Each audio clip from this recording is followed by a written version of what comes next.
Welcome to the WhiskyCast Tasting Panel. I'm Mark Gillespie. If you're a regular listener to our weekly WhiskyCast podcasts, you know that we cover the world of whiskey with news, interviews, and more. Once a month, though, we shake things up just a bit, and that's what this podcast is all about. Each month, we bring together a tasting panel of whiskey lovers just like you to taste and rate whiskeys and bring some new voices to the conversation.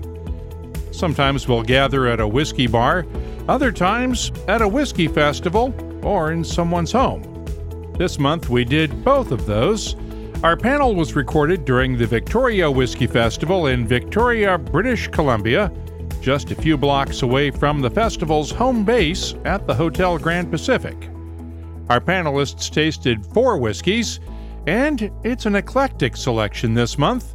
The Bernheim 7-year-old straight wheat whiskey from Kentucky, Penderyn Madeira finish from Wales, the Glenglassaugh Revival single malt scotch, and from Japan, Nikka's Coffey malt whiskey. We'll meet the panel and get to work right after this.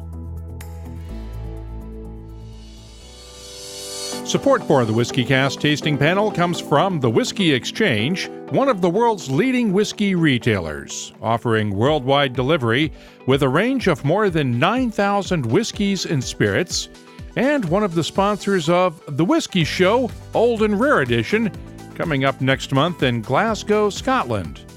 You want a whiskey show that's different? Well, this is the one for you. They'll have rare whiskeys and other spirits from around the world. Want to try one of Ichiro Akito's Joker single malts from Hanyu in Japan? It's on the pour list, along with vintage single malts from Port Ellen, Rosebank, and other long-closed distilleries. Now, this show does have things like a Glenlivet 15-year-old, but in this case, it's a 1980s bottling from Gordon and MacPhail. Get the point? If you're a whiskey lover and want to learn more about the water of life, the Whiskey Show Old and Rare is for you. It's February 23rd and 24th at the Grand Central Hotel in Glasgow, and tickets are still available at whiskyshow.com. If you can't make it, start making your plans now for the Whiskey Show in London, September 29th and 30th. Of course, you can always find one of the world's best whiskey selections online at thewhiskeyexchange.com. Let's meet our tasting panel for the month. We are gathered in Victoria, British Columbia at the end of the Victoria Whisky Festival. Adam Bradshaw has graciously agreed to host us this month. Thank you, Adam. You're most welcome. Tell me about your history with whiskey first. I know you work at the Strath, the liquor shop here in town, but you do more than that too, don't you? I do. Well, my history started quite strangely. I got into whiskey by being in a weird teenage Irish folk band. And when I moved up to Edinburgh, I earned some money on the side working in a bar and also playing folk music. And if you've ever been in the folk music scene in Edinburgh, you'll know they drink a lot of whiskey. I was soon introduced to the bartender's favourite whiskey, which was Scapa, and I've had a soft spot for that one ever since. Unfortunately, it's not the same as it used to be. But yeah, there's been a lot of history with me in whiskey in Edinburgh. But then I moved to Australia, and I worked for a brief period at Bakery Hill Distillery, which was absolutely wonderful. I cherished my time there, although it was rather short. But then by the time I moved back over to Canada, which is my home now, I just ended up in the liquor store, and now I'm in charge of the whiskey there, which thank you for passing that on to me, Pat. Pat was in charge before I was. And I run the Scotch Malt Whisky Society out here in Victoria. Well, thank you for having us tonight, and we won't even talk about the Scotch Malt Whisky Society issues. No, I think I've talked about that enough this weekend. We've talked about that. But let's bring in Pat Dunlop, who is to my immediate left, and as Adam pointed out, you were his predecessor at the Strath. Tell me about your history with whiskey, Pat. Sure, yeah. So I was the whiskey buyer at the Strath prior to Adam taking over for me for about 3 years. I did all the ordering, purchasing. I ran the Scotch Malt Whisky Society as well. Adam was sort of my sidekick, and then he went on to sort of take over my role there. My history with whiskey goes back to sort of my earlier drinking days. I was a rye drinker sort of first and foremost. Then I sort of got into bourbons and sort of, the higher ends of the spectrum of each of those things. Sort of Scotch whiskey, single malts and things like that came a little bit later, honestly. It was sort of my time at the Strath that threw me into the deep end of being forced to learn those things just as part of my day-to-day job. And it became just an absolute obsession. And I just sort of, took it with me and took the ball and sort of ran with it and became, the guy here in Victoria as far as liquor retail goes for whiskey. So, well, thank you for joining us tonight. Let's go across the table now to Emily de Korte. Emily, tell me about your history with whiskey. How did you get started with it? Well, sort of in direct opposition to Pat's story, I began my journey with Scotch whiskey very early. It was my father's drink of choice, so it was always around. And my uncles, of course, were definitely influential there. And I was always anything the boys can do, I can do better sort. So my introduction was as a very young lady, and just, nothing crazy, little sips here and there. But it was definitely the first whiskey that I ever truly enjoyed. I never really it's only very recently that I've gotten into the rise and the bourbons of life.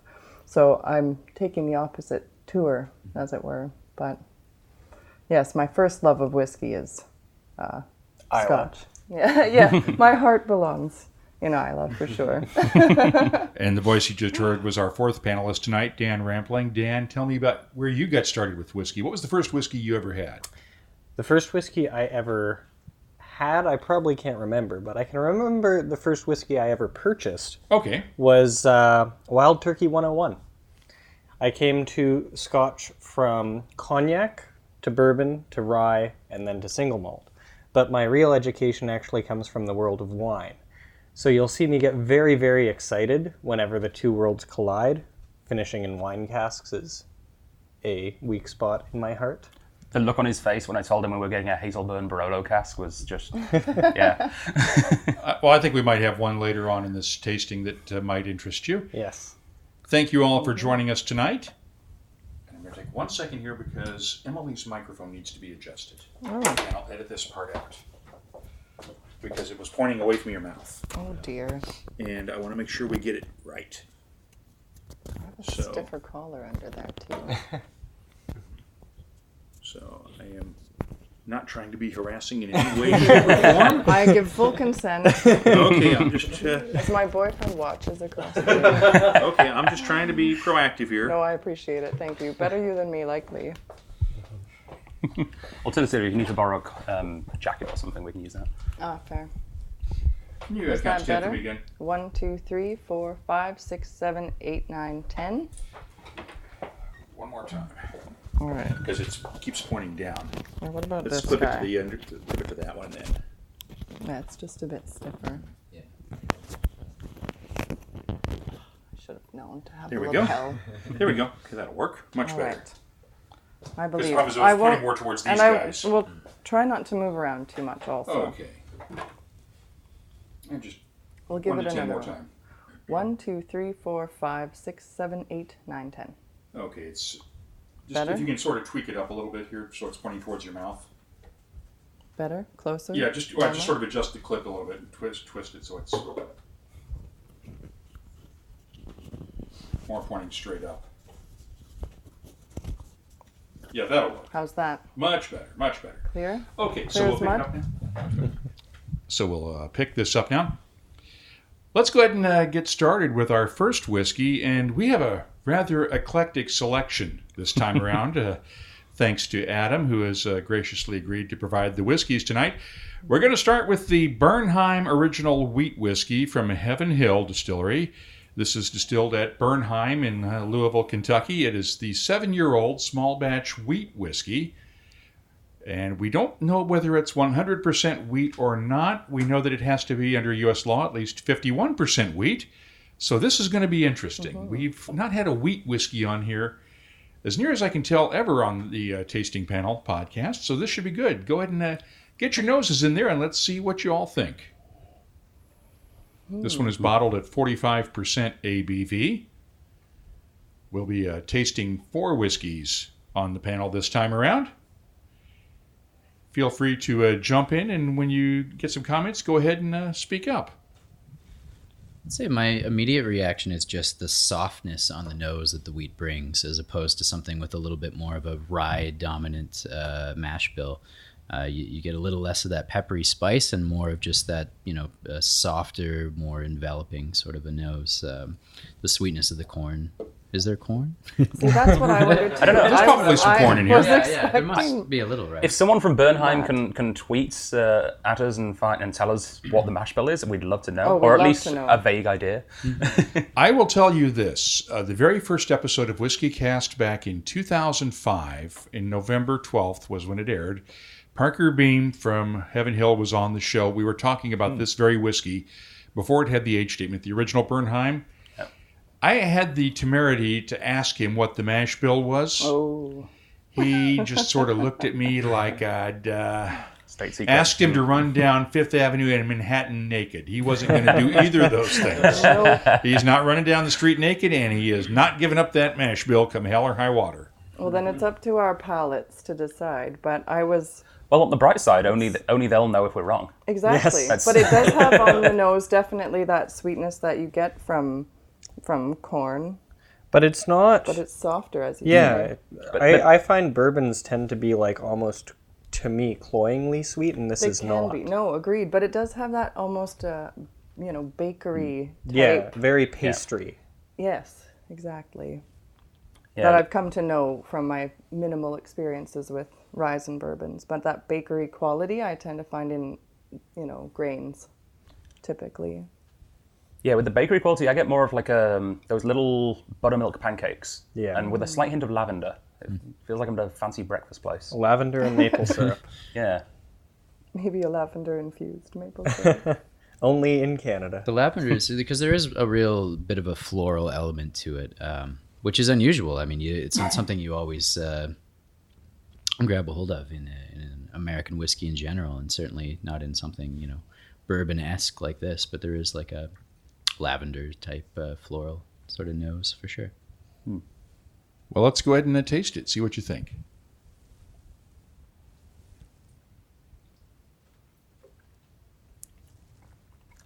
I think I still love this whiskey.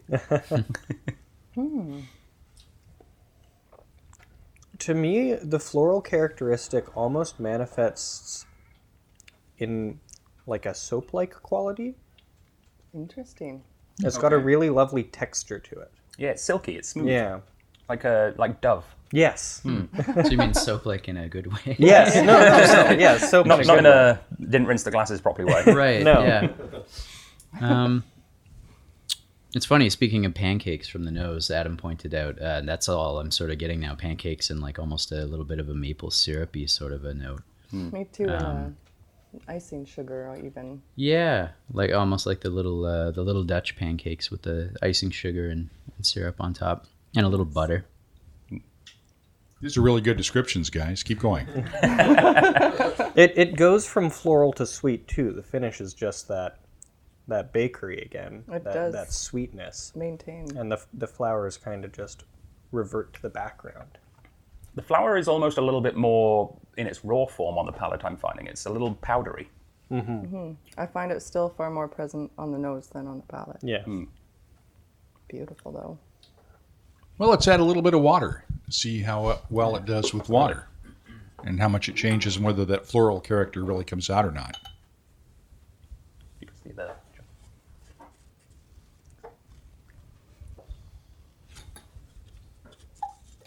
It is always fun when doing these panels in person to see just how much water each person adds to their own taste.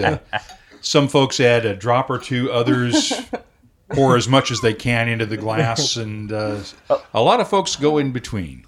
What does the water do to the nose on this one after you get your noses in there? It brings those flowers right out. Absolutely. yeah. That is- And I yeah. only put a couple drops in mine, but even just with a little bit, It's spring-like now. There's daffodils and blossoms. Yeah. honeysuckle and Yeah, everything's a lot brighter, a lot fruitier as well. I get some Yeah. almost a raspberry or a berry sort of a quality to it now that wasn't really necessarily there prior to adding water. Yeah. And while there was a bite initially on the nose, it's totally gone now. It's quite delicate. Does it improve it or does it hurt it? Let's try it. I'd say on the nose, it's an improvement right off the bat for me, but try a taste. On the nose, I'd say it's definitely very different. I'm hard pushed to say whether it's an improvement. It's certainly more complex, but I think I might have actually personally preferred the notes that were coming through previously. I prefer the neat nose as well. While the watered nose is quite nice.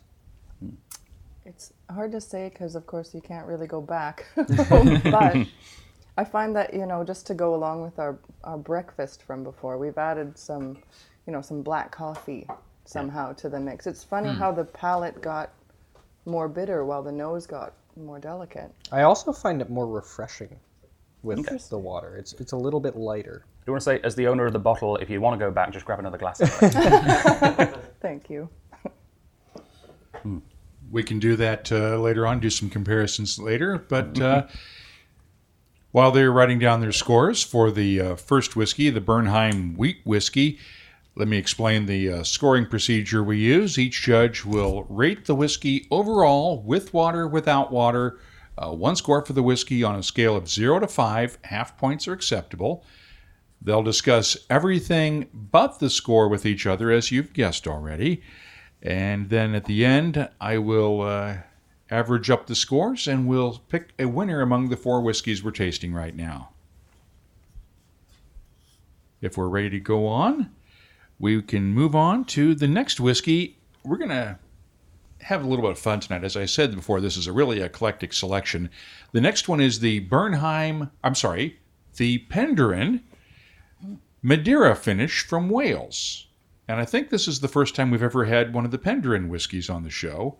And knowing Dan's love for wine and whiskey, this should be right up your alley, Dan. I'm excited.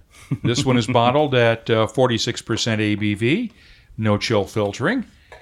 And it is the glass at the sort of the 11 o'clock position on the table there. Oh. Oh, wow. Yeah, Dan found this one. Oh, wow, what a contrast. Yeah. This is night and day. We'll probably be saying that a couple of times tonight. I know, that's what I mean. It's so hard to score the first dram, too, because, Well, they're also different I try as well. to keep in mind that it's the palate warmer as well. So this one's close to my heart because I believe, unless one of the new ones that's popped up since I left, I believe this was the closest distillery to where I was born in England. Really? So, is this finished or aged in Madeira? I believe it's finished in Madeira cask. Because I could be completely wrong on that, but I will have to look it up afterwards. But It I says believe Madeira finish. Yeah. so. It is finished in Madeira. Thank you for double checking that. I'm getting like a coconut character that I'd expect from a American oak, which is why I Big asked. time.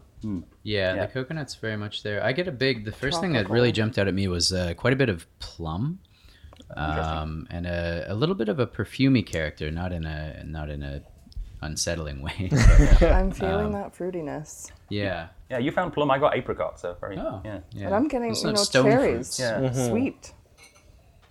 Like a black cherry, a maraschino cherry. What kind of cherry?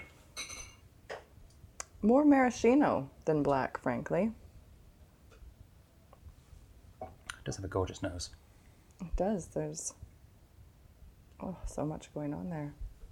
Penderyn is one of these really underrated whiskeys that I think deserves a lot more attention than it gets from whiskey lovers, just because Wales is sort of one of those outposts of considered world whiskey, as opposed to coming from just fairly close to Scotland. It sort of gets overlooked a lot when we talk about world whiskeys.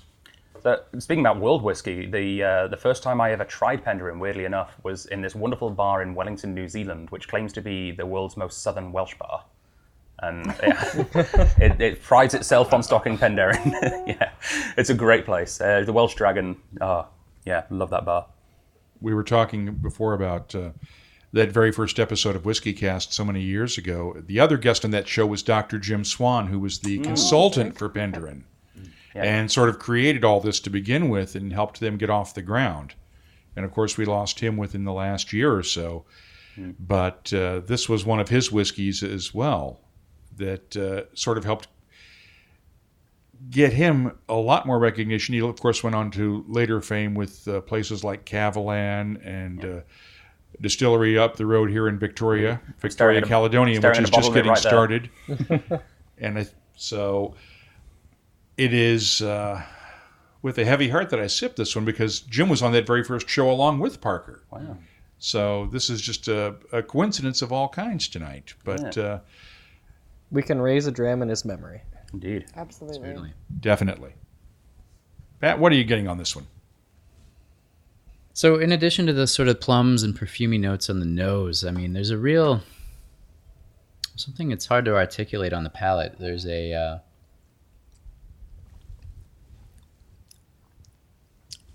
I get a little bit of like a crystallized ginger. I get a little bit of a spice like that. A sweet and spice thing going on. I can't necessarily speak to the wine finish. I'm not really a Madeira drinker. Maybe that's something Dan could touch on a little bit, but it's enjoyable, and there's a certain otherness to it. I mean, it doesn't really drink like a Scotch whiskey necessarily. It doesn't really drink like anything else. I mean, there is something uniquely apart about this whiskey, and I find that really enjoyable. It's delicate to the point of almost being ethereal.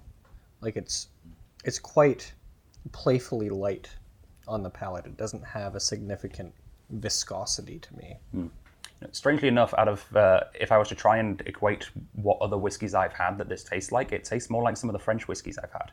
Yeah, it's quite delicate. It's like the Roseliers, or I'm probably butchering the pronunciation on that. No, the Roseliers. Yeah. Maybe an Armoric, things like that. Some of the things that Jean Donnet did at Glenarmor, maybe. All right. Emily?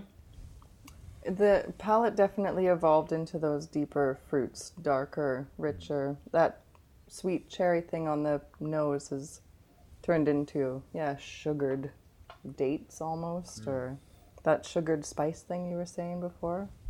It is wholly other. It's definitely on the... I haven't had this before. This is quite unique for me. Well, let's go ahead and taste it then.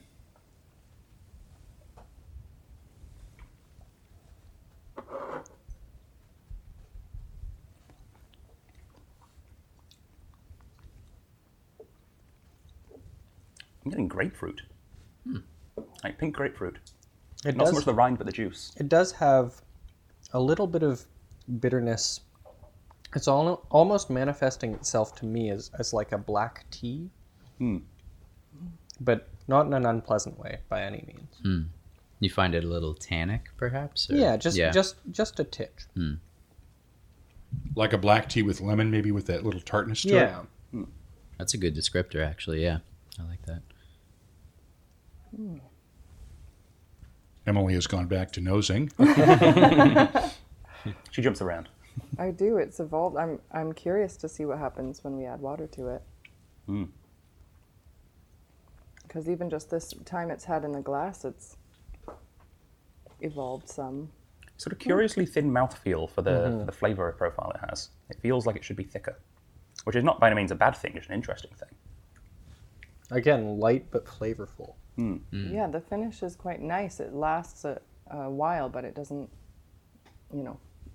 claw at you. Yeah. Well, let's go ahead and see what the water does. See if we can answer that question.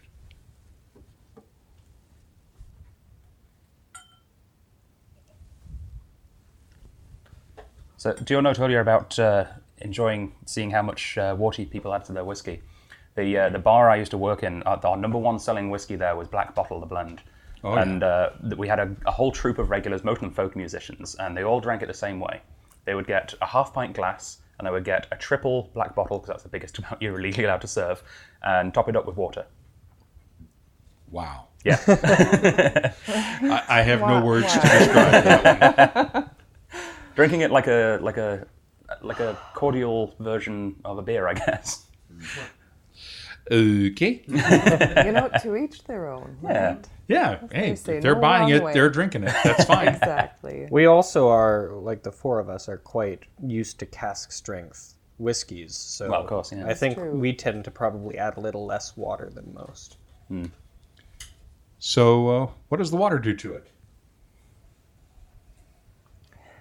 I definitely get more of the Madeira scent. Yeah, it does get winier, It seems certainly. more apparent in the Yeah. nose. I haven't tasted it again yet, though. It's got a little slight hint towards sort of a funkiness, like you'd find more in a Sauternes than a Madeira. Yeah.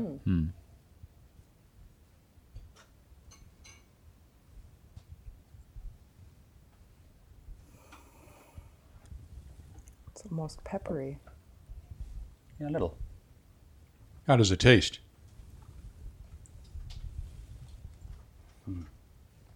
Even better. Yeah, it's sort of tamed it, but in a good way. It was a little rough around the edges, sort of initially. There was a little bit of a spirity bite that's sort of just tamped down now. It's balanced out that finish really nicely. It certainly has, yeah. I get more honeyed notes. There's almost a little bit of a creaminess to it that wasn't there before. And that tannin is just dropped right off, too. It's almost going back to the tea with lemon. They've got rid of the lemon and put a little bit of cream in. Yeah, Yeah. that's good. Yeah. Do we like this one? Yeah. We do. I really do, yeah, quite a bit. It's very nice. Score points for lovely. the Welsh whiskey. Let's go ahead and write down the scores then. Actually score the points. We will move on to the third whiskey. This is going to be a fun one as well. The Glenglassaugh Revival. This is one of the whiskeys that I believe Stuart Nickerson put together back in the day before Glenglassaugh was sold to Brown-Forman. And Billy Walker was working on it, and then Rachel Berry eventually became the master blender there as of the past year. This is bottled at 46% ABV, and I believe this is some of the first distillate from when Glenglassaugh reopened back in, I think, 2008. And the glasses here are at 8 o'clock on the table as we're looking at it. So let's get the noses in there and see what happens. Clotted cream fudge. That's what the first thing I get. Emily is smiling. Back into the world of single malt. Yes. I have to say, I've not had, there's not many bad scotches out there, but I've certainly not had a bad Glenglassaugh since they reopened. Everything they've released has been stunning. This is no exception. Stuart really deserves a lot of credit for bringing that distillery back into play and for making some good whiskeys, and then moving on up the islands a little bit and working on the projects he's doing now. Yeah.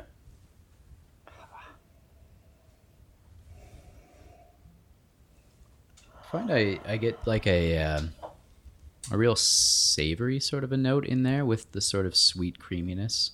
There's even there appears to be like a little bit of a salty sort of element on the nose as well, which is unexpected for something that's not necessarily right on the coast as far as But I it's understand. it's not a coastal salt. Inexplicably. It's like a rock salt. Yeah. Like a. It's quite mineral driven. It's like, what are those crazy crackers you Canadians have with soup? The stoned wheat thins. No, the little ones that come with in the Saltines? plastic. Oh, Saltines. the Premium plus. Premium the plus. Premium Like Plus. Premium plus crackers. Right. Like a saltine or like an oyster cracker, something like that. I think Definitely saltines, salted yeah. top. with a little bit I of think a butter on saltine it. would be the closest sort of international equivalent. Yeah. Being from England, we just have bread. It works quite well. Well, imagine that, but you've put some salt on it. Yeah. Salted bread. Or actually, come to think of it, salted butter. Yes, quite actually. It incorporates the creaminess nicely. Malty deliciousness. Just take this to a movie theater instead of the buttered popcorn. Yeah. If only that was legal. It's legal once. Go ahead and taste it, guys. Let's. It's probably legal in Vegas. Anything's legal in Vegas. Oh. The palate just brings out so much more of the sherry notes you just don't get on the nose. Yes, absolutely. Beautiful. Isn't that interesting? There's quite a bit of spice that draws itself out in the mid palate and then just calms itself down. I absolutely love it when a whiskey shocks me when I go and taste it after I've nosed it. I like it when there's a difference because it feels like I'm getting 2 whiskeys for the price of one. Well, it's a sensory Yeah, experience. exactly. It's a combination. It's a little incongruous, but yeah, that is a nice surprise often. I get almost, and I don't mean it in a derogatory way, but a little bit of a rubbery sort of a note to it. But I like it. I mean, it's not offensive. It does have a rustic quality that I would associate with a Highland whiskey. It's a little bit more wild than your typical Speyside, if you will. I think I understand the rubbery note. It's the same as you were mentioning a few weeks ago. There was a Glenglassaugh we had that had that sort of rubber dinghy kind of a thing going for it. Like a freshly inflated rubber dinghy. Yeah. Or like when you get hit in the face with a beach ball or something. Yeah, exactly. Yeah. And you just sort of get that little plasticky, rubbery note on it. Yeah. But very, very pleasant.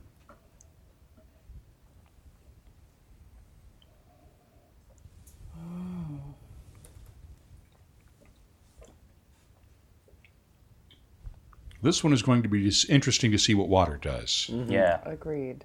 absolutely. Feel I like free. this sort of. Before I dive into the water, I want to add one more thing I've just found is almonds, or almost like an amaretto. Good catch. So what is this bottled at? 46 again? Yeah. 46. 3 for 3. It's a pretty good number. It is. It's downside better than 40.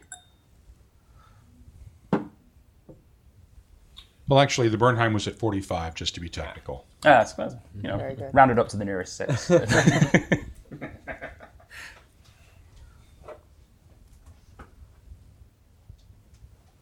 I find the nose with water has lost a little bit of that creaminess. It's a little more austere, a little more.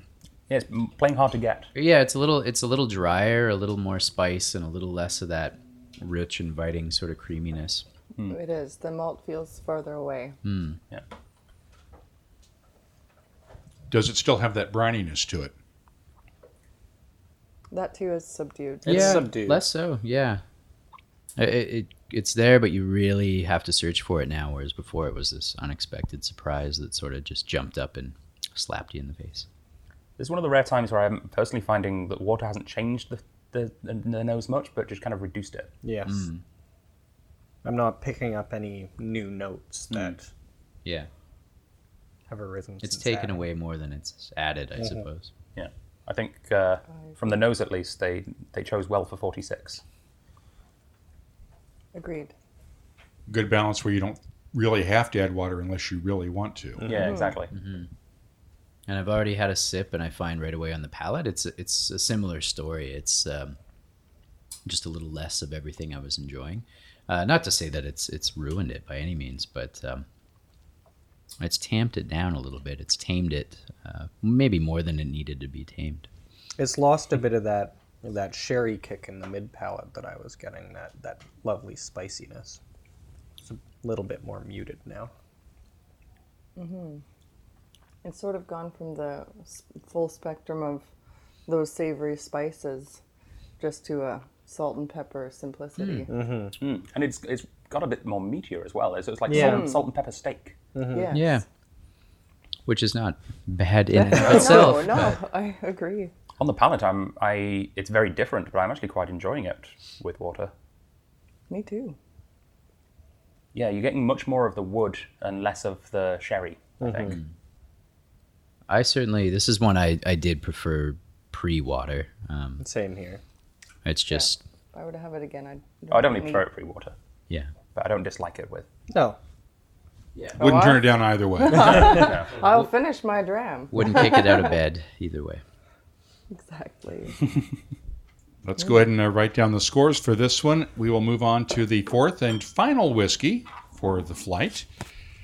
No, And once again, we're going eclectic again. This is the Nikka Coffee Malt Whiskey. And, of course, we're spelling it Coffey, not as in the drink with made from beans. This is distilled in a coffee still, like a column-type still, the kind that N.E.S. Coffey invented, that almost wiped out the Irish whiskey industry many, many years ago. It is bottled at 45% ABV. And we don't know what kind of barrels this was in because they don't tell us that much at Nikka about what kind of barrels this goes in. But this should be very interesting because coffee stills and column stills normally are used for grain whiskeys. And it's very rare to see a malt whiskey come out of one. So this ought to be an interesting one. Yeah. I don't think there's many distilleries that do this. For people following along at home, if you want to try a Scottish one like this, I believe you can get a couple from Loch Lomond Distillery. Yeah, I think they may have the only ones, and I think even then it was questionable about its legality because when they put the new Scotch Whisky Act in back in 2009, they basically said you can't do malt whiskey in a column still anymore in Scotland. Yeah. And I know the Loch Lomond folks were not happy about that back then. You certainly can't call it a single malt. You're not able to call it like a pure malt. You can make it, you just can't call it a single malt. Yeah. So this should be an interesting one, to say the least. It's a very unique whiskey. I don't think you're going to find many like this anywhere in the world. No. That nose. Yeah, the nose is very striking after everything we've just had. Yes. I always, with a lot of Japanese whiskeys, I always find a really distinct, almost ice creamy sort of quality on the nose. Just that sweet, creamy, almost cooling sort of effect.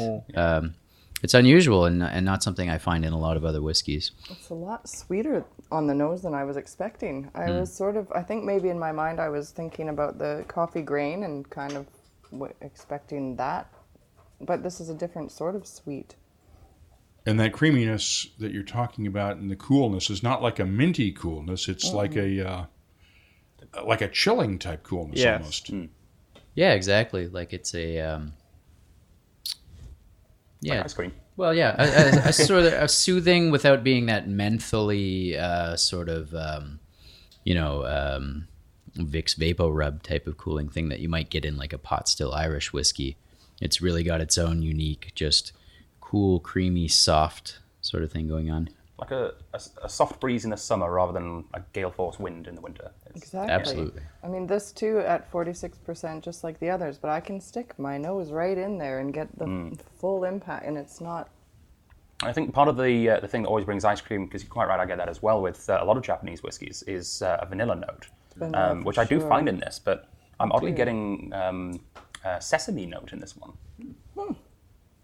Dan?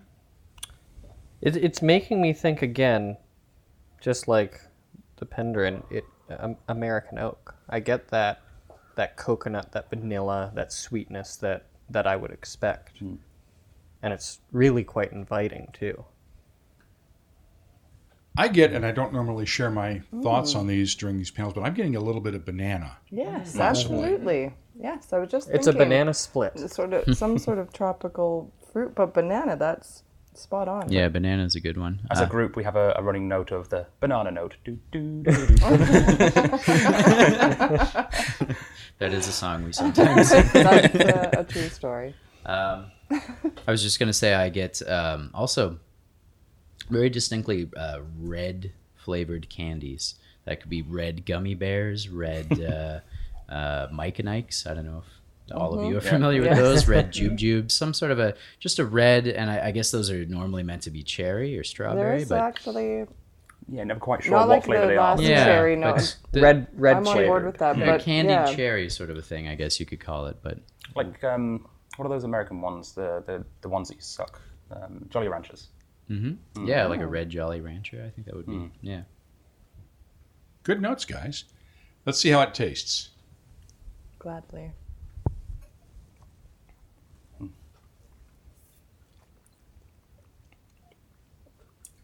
Like eggnog. That is the first time I've ever heard eggnog as a whiskey descriptor yet. It's an interesting one. I'm not ruling it out. But I've never heard eggnog as a descriptor in a whiskey tasting. But it works on this one. Curiously, there's a nutmegginess Exactly, about it. yeah, it's creamy nutmeg. Quite... Yeah. I It's can't think of anyone else having cream and It's nutmeg. beautifully like sweet and creamy, but it's got that cinnamoniness even. sweet spice at the forefront of the palate there, and then it just sort of lingers in this. It's like you've just got some melting ice cream in your mouth. Yeah, I've never heard or used eggnog as a whiskey descriptor either, and now it's inceptioned in there. I really can't get it out. That's all I'm tasting now. There's like, I don't know if this is done in Australia, but it should be when Christmas is, hot. And I spent Christmas in 43 degrees. It's not pleasant. But eggnog ice cream, if it was a thing, this would be it. Eggnog creme brulee. Eggnog creme brulee, yeah. And let's remind everyone in the United States that we're talking 43 degrees Celsius, which is, think of it this way, surface of the sun hot Fahrenheit. Yes, of course. It's in the hundreds, certainly, yeah. It's like 105, I think. Possibly. It was not pleasant. This is another situation where I feel that Nikka's chosen a very good ABV to bottle this at. I don't think that it's taken anything away to be watered down to 45, and I feel like, and I guess we'll find out in a moment, it may lose something if it was watered down any further. But I think it's just right. Yeah, agreed. And that finish, it's just lovely. It carries on. It stays with you. So if I might share just a small story of my time in Australia. It's of course. Very, very briefly to do with whiskey. But when I was working in Bakery Hill, one of my jobs there, it's such a small distillery that one of my jobs was to stir the mash tun by hand with a wooden oar. And I was doing this one time. It was about 5 o'clock in the morning, as a lot of stuff were done over there at night because it was too hot in the day. I was like, it's getting light. Am I behind schedule? What's going on? And I go out to the window, and no sunrise, just forest fires in the distance coming towards us. It was good fun. That'd be terrifying. And this is the fire season down there now, right here in the middle of end of January, which is summer down in Australia, of course. And our thoughts are with everybody down in Australia right now, because those fires are just nasty when they start spreading throughout down there. Yeah, and it seems like they're getting stronger every year. I don't know if they are, but the news coverage makes it sound like it is. News coverage makes everything sound worse than it may actually be. Yeah. For which I apologize. But, that's why I don't do real news anymore. I cover whiskey, folks. Let's add some water and see how this does. All right. I feel like whiskey coverage does the opposite. It makes it sound better than it always is. Yes. Except this past week. Yes. Well, yeah. Too soon, guys. Too soon.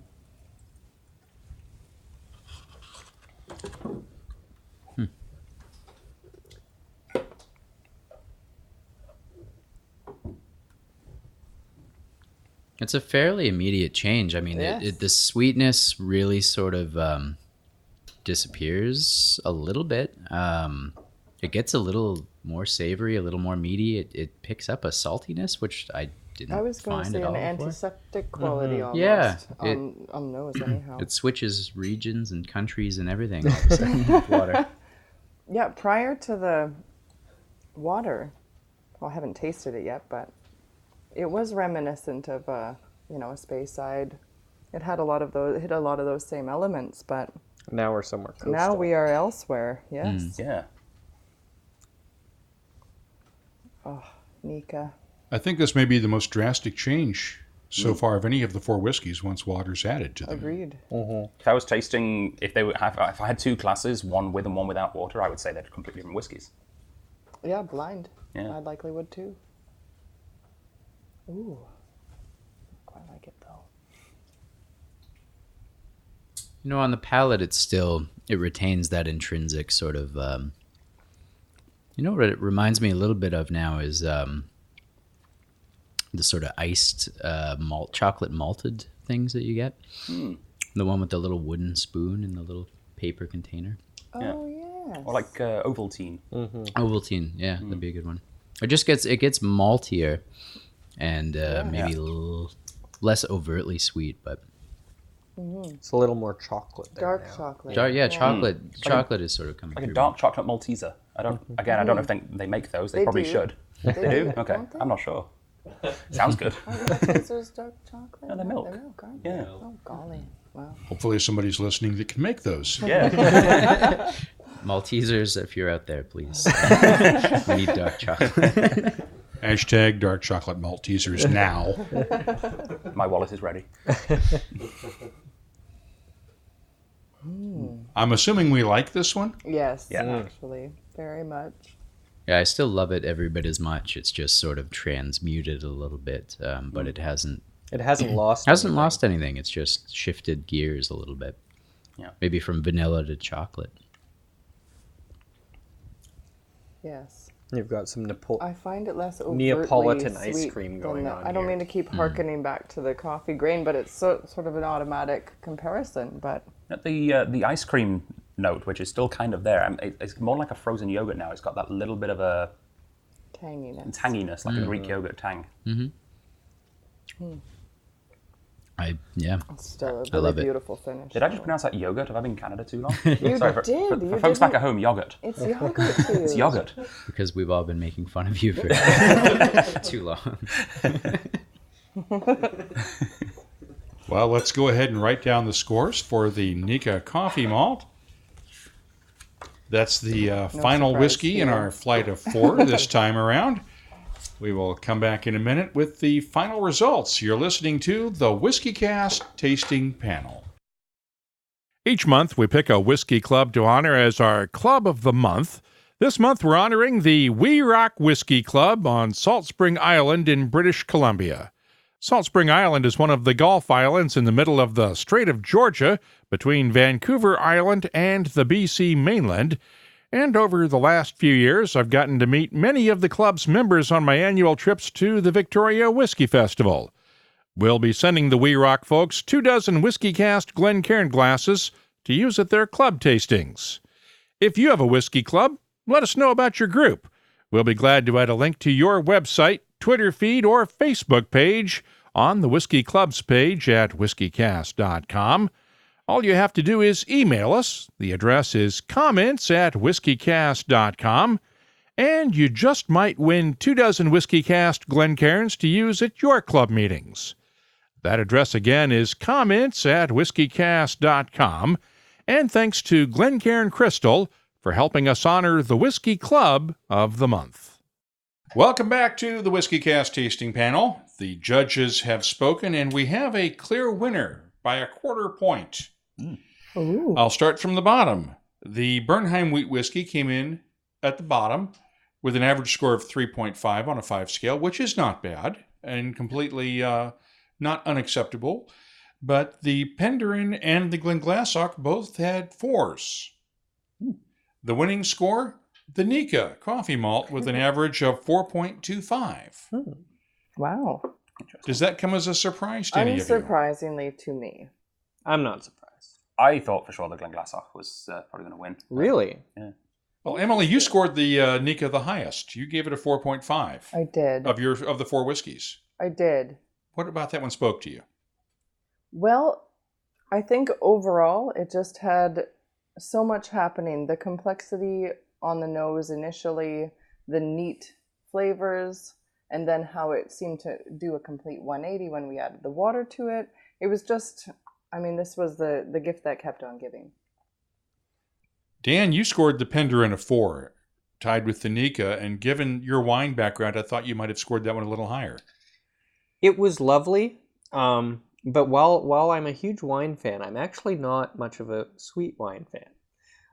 So the wine finishes that tend to speak to me are the actual wine casks and not the dessert wine casks like your Madeira or your Sauternes. I like them, but my true love is the Pinot, Burgundy, and all of those lovely things cask finishes. Pat, you scored the Nikka, the highest. It was a 4.5 on your scale. What about that one hit you? I'm from way back just a lover of ice cream, and the ice creaminess, of the Nikka really spoke to me just from a deep down place inside my soul. So that's why I loved it the best. It just had a great deal of complexity. It was very dynamic when we added water. It sort of didn't necessarily grow in complexity, but it just shifted gears so dramatically. And I like that. I like to sort of get the most angles out of a whiskey in one sort of tasting. So yeah, it was lovely, and I'd like to have it again sometime. Adam, you mentioned the Glenglassaugh earlier. That was your highest score of the 4. What about that one? For me, it's just not perfect, but a very near perfect example of that style of Scottish whiskey. And it's one of my favorite phrases when describing why I like whiskey and what whiskey means to me is that whiskey is liquid nostalgia. And this just reminds me of being in Scotland, of sitting in those small bars and sharing a dram with friends.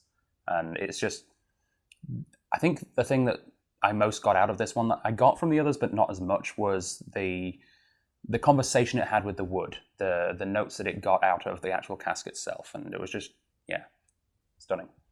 Any surprises? I was surprised by the Penderyn. I've had it before. It's been quite some time. Just the uniqueness of it, the sort of otherness of it, that finish really imparted some notes that I just don't come across often in a whiskey. Just overall, I mean, that really sort of threw me for a little bit of a loop in what turned out to be a very interesting dynamic, all over the place sort of tasting. It was sort of the oddball, but in an endearing sort of fun way. And that was even more marked as we returned to it. Going back, once we've had the 4 whiskeys, returning to nose it, it's so pronounced sugar plum characteristic that I would never expect smelling a whiskey. No. I think for me, the biggest surprise of the night was how much the Nikka changed with water. Because I don't think I've ever actually added water to the Coffey malt before.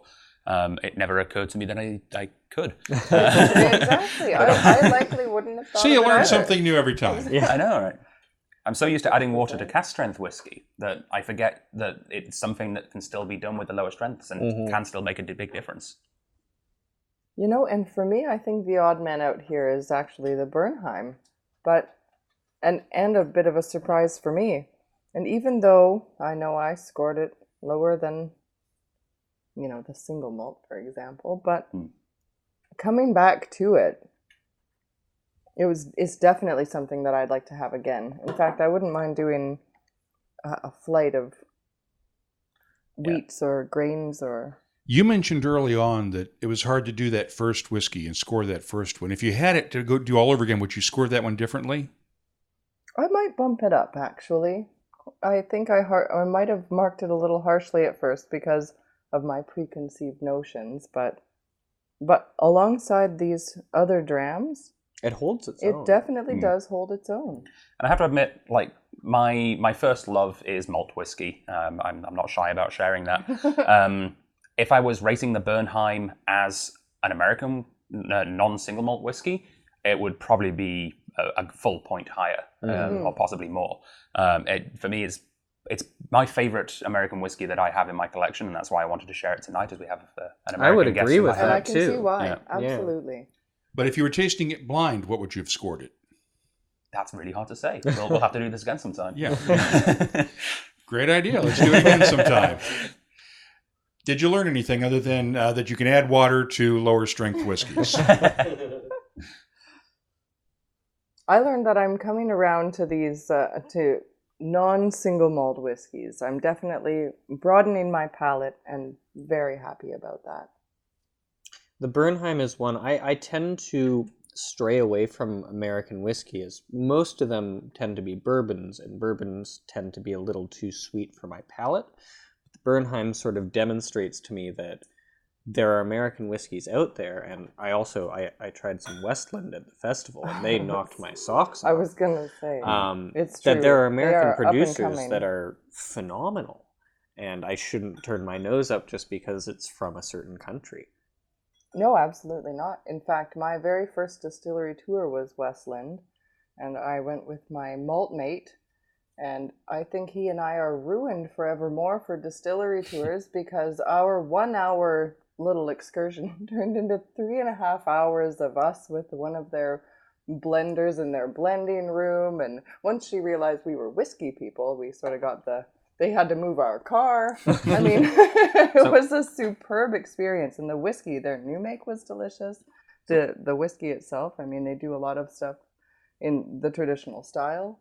So, What I'm hearing here is that after we've finished recording here, we're going to open that bottle of peated whiskey from Westland. And have this unpeated whiskey from Westland. and see what we think of them. by the way, Westland had nothing to do with this tasting. I have learnt that Penderyn is my favourite Welsh distillery. There is a second one now. Oh, there is? Well, I haven't tried it. I have forgotten its name, and No, Davile, I think is the yes. Cool. is now open and distilling in That rings a bell. Wales, and they send me tweets on a regular basis, but I have yet to try any of their whiskeys, so I have not had the chance yet. But I know that there is now a second Welsh whiskey to choose from. Beautiful. Okay. Well, if you're listening, then please make sure it makes its way to BC. I know it can be hard to get in here sometimes, but it's worth it. Yes, I'd love to do a flight.